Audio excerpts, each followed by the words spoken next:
جادو کے اپنے اثرات ہوتے ہیں، لیکن چونکہ ممنوعات میں سے ہے، جیسے شراب ہے، اس کی تحدید ہے، اس کی پابندی ہے کہ شراب کے اثرات ہیں، لیکن اس کو پینا یا اس کو استعمال کرنا ممنوع قرار دے دیا گیا. اسی طرح جادو کرنا اور جادو کے تمام طریقہ کار کو اختیار کرنا یا جادو کے ذریعے کسی کو نقصان پہنچانا، یہ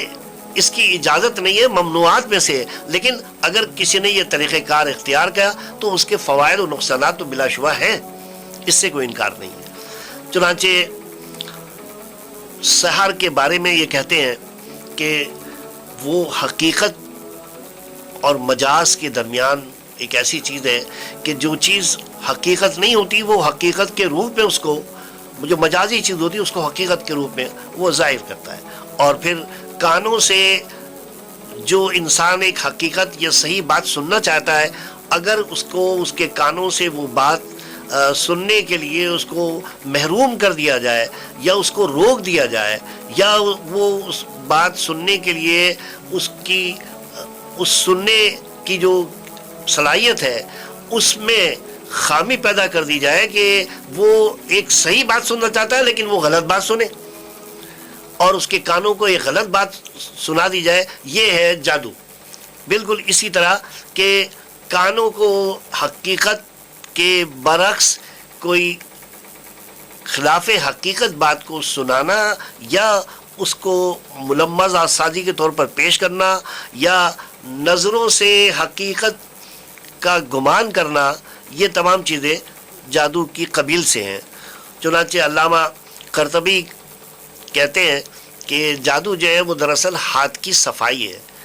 فی نفسی یہ حقیقت نہیں ہے لیکن ہاتھ کی صفائی ہے. جادوگر جو ہے وہ ایسے طریقہ کار اختیار کرتے ہیں کہ جس سے ایک آدمی کی نظر جو ہے وہ میسمرزم جیسے ہے یا ہپنوٹزم ہے یا نظروں کا دھوکہ ہے، نظروں کو وہ قید کر لیتے ہیں، نظروں کو وہ کنٹرول کر لیتے ہیں. اور جیسے ہی جادوگر کچھ منتر پڑھتا ہے اور لوگ اس کے منتر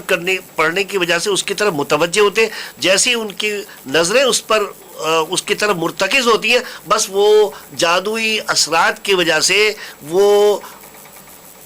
ان کو دیکھ کر ان کی نظروں پر اس کے جادو کے اثرات مرتب ہونا شروع ہو جاتے ہیں اور پھر وہ اس کا شکار ہو جاتے ہیں. اگر وہ منتر پڑھنے والے کی طرف کوئی آدمی نظر نہ ڈالے تو اس کے اتنے اثرات اس پر مرتب نہیں ہوں گے. تو بہت سے لوگ ہیں وہ چند لمحے کے لیے جادوئی اثر سے کسی کے پاس جاتے ہیں اور وہ اس سے کوئی بات کہتے ہیں کہ بھائی مجھے تم اپنی اس دکان سے یہ پیسے دے دو، تو وہ اتنا مجبور ہو جاتا ہے کہ وہ سنتے سنتے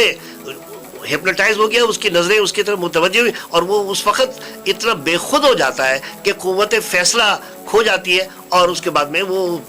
بلا وجہ بلا کسی ارادے کے، بلا کسی عزم کے، بلا اپنی خواہش کے وہ تمام پیسہ اور دولت وہ ان کو دے دیتا ہے. یہ اور اسی طرح کی تمام چیزیں جو ہیں وہ جادو اور جہت اور جنات سے تعلق رکھتی ہیں کہ یہ جادو اور جنات یہ دونوں لازم ملزوم ہیں. چنانچہ امام زہری کا کہنا ہے کہ ایک ایسا علم اور عمل جو شیطان یعنی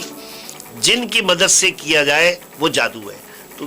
جب بھی آپ جادو کی بات کریں گے تو جادو کے لیے پھر فوراً جنات کا تصور آتا ہے کہ بغیر جن کے جادو، یہ جتنے جادوگر جو ہیں وہ دراصل استعمال کرتے ہیں، جادوگر جتنے بھی ہیں وہ استعمال کرتے ہیں جنوں کو اپنے ان تمام خبیث اعمال کے لیے، اور ایسے تمام افعال انجام دیتے ہیں کہ جس میں اللہ تعالیٰ کی صریحاً نافرمانی اور گناہ اور کفر ہوتا ہے. مثلا ان تمام گندگی، آلائش اور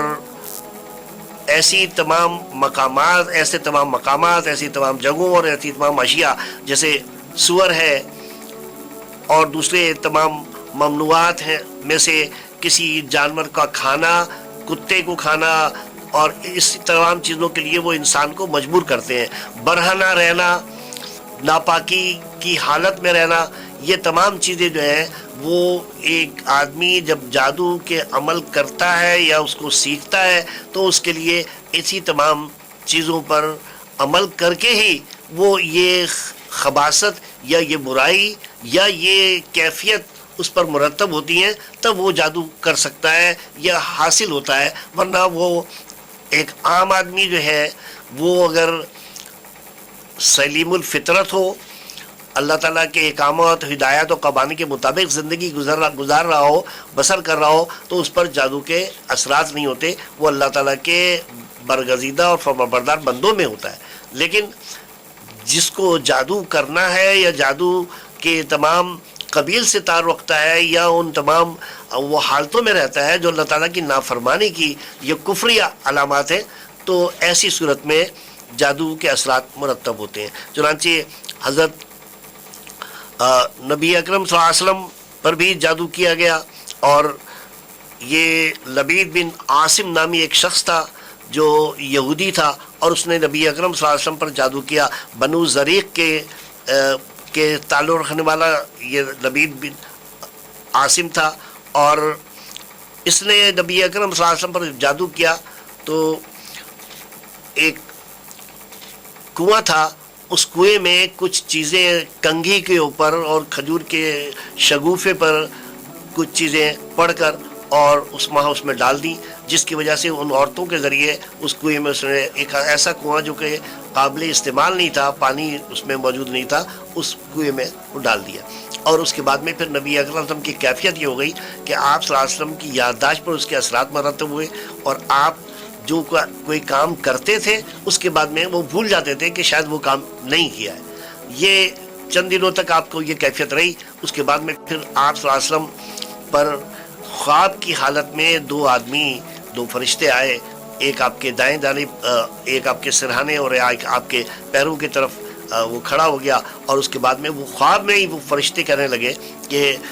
میرے خیال میں اس شخص کے اوپر جادو کیا ہے کسی نے۔ تو دوسری شخص نے کہا ہاں، تو اس نے کہا یہ جادو کہاں کیا ہے؟ تو اس نے کہا کہ یہ لبید نبی بن عاصم اس نے جادو کیا ہے، اور وہ اس کے اثرات یہ ہیں، طریقہ یہ ہے کہ اس نے کچھ چیزیں پڑھ کر 11 گرہیں لگا دی ہیں اور وہ ان کو ایک کنویں میں ڈال دیا ہے۔ چنانچہ کہا کہ اس کا پھر طریقہ کار کیا ہے، اس کو کیسے اس جادو کے اثرات سے کیسے نکلا جا سکتا ہے، یہ جادو کے اثرات کیسے زائل ہو سکتے ہیں۔ چنانچہ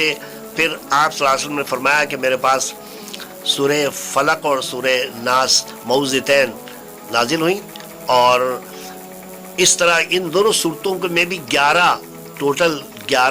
آیات ہیں، 6 اور 5۔ اس طرح ایک ایک گرہ، جب ایک ایک صورت ایک ایک آیت نازل ہوتی رہی تو ان 11 آیات کی وجہ سے تمام جادو کے اثرات جو ہیں وہ زائل ہو گئے۔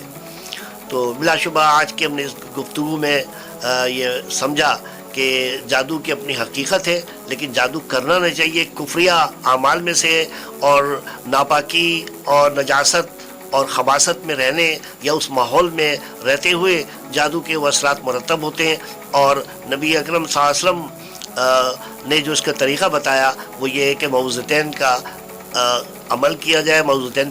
کو پڑھا جائے، آیت الکرسی اور اسی طرح کی دیگر تمام قرآنی آیات بھی جادو کے اثرات کو زائل کرتی ہیں۔ وآخر دعوانا ان الحمد للہ رب العالمین۔